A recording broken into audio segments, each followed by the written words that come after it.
Balik sa GMA Regional TV Live mga kapuso, karong buntaga atong inilahon kining multi-awarded nga doktor sa Mindanao nga madasigon kaayo nga mihimo og lain mga medical missions labi na sa mga lagyo gyud kaayo nga mga lugar nga lisod maabot sa transportasyon nganong nadasig man siya nga mohimo ni unsa iyang inspirasyon niini. Atong mahinabi maila-ila karong buntaga si Dr. Roel Cagape. Good morning, Doc. Maayong buntag Nico ug maayong buntag sa tanang televiewers. Thank you so much, Doc, for joining us this morning. Unsang tuiga ka nagsugod, Doc, o nganong nadasig man ka nga mubuhat ani imong mga medical missions sa mga communities? Nagsugod ko sa ako ang medical mission, sa ako ang pag-extend og health services sa lagyo kayo nga mga communities, especially sa tribal communities sa Sarangani province.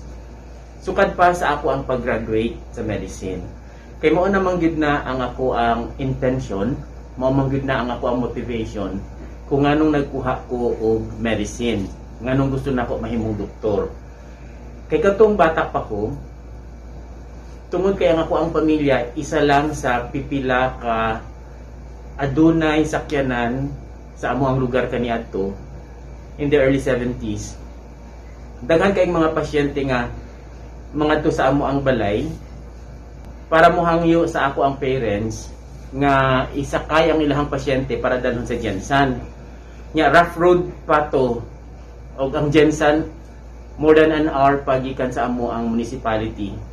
So gamay pa ko mo na ang senaryo nga bisag tungang gabi na ay manuktok para mohangyo sa ako ang parents nga mogamit sa mong sakyanan kay lagi dalhon ang ilang pasyente sa Jensan. So mo tong sa bata pa na ako nga huna-huna nakaingon ko nga kinahanglan og doktor sa mahang lugar. So magdoktor ko. Unsay mga mainguntang mga memorable na gyud mga kasinatian, Doc, sa pag-visit sa mga communities labi na gyud kini mga far-flung gyud nga mga areas? Ang dili nako makalimtan nga nahitabo sa ako ang pagbisita sa mga lagyo kay mga areas. Tungod kay anaa daw ko'y threat. I-liquidate daw si Dr. Cagape. Gitawagan ko sa military ug nihangyo sa ako ang akong pwede ipa-cancel ang medical mission sa ato nga area. Kay lagi na daw ko'y threat. Pero dili na ako pwede i-cancel tungod kay wala ko'y way nga mapasulti or mapahibalo sa mga tao dito nga dili madayon. Kay walay cellphone, wala tanan, walay paagi sa pag-communicate sa ilaha. Nya luoy kay na sila kay gikan na kay sila sa layo nga mga bukid. Mato sila dito sa area nga wala pay pamahaw kay kahibalo sila nga nagapakaon pud ko sa paniudto. So mato sila dito gawas magpa-check up mukaon pod.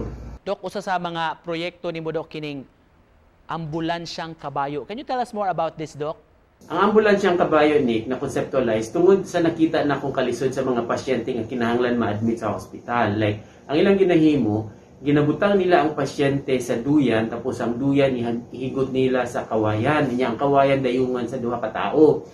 Sa kalayo sa mga areas, like, mubaktas pa sila usahay og pila ka adlaw, magsigig tabok-tabok og mga sapa, magsigig saka naog sa mga bukid. Usahay mig-abot sa hospital, dili lang kay ang pasyente lang ang kinahanglan i-admit. Hasta ang mga nagdayong tungod kay kapoy na kaayo pag abot sa hospital, mapuyap pa na sa kakapoy. Sa mo na nga tungod kay nakita nako nga kabayo ang mode of transportation dito sa mga areas, nakaingon ko nga unsa kahaong kabayo na lang pud ang sakyan sa pasyente.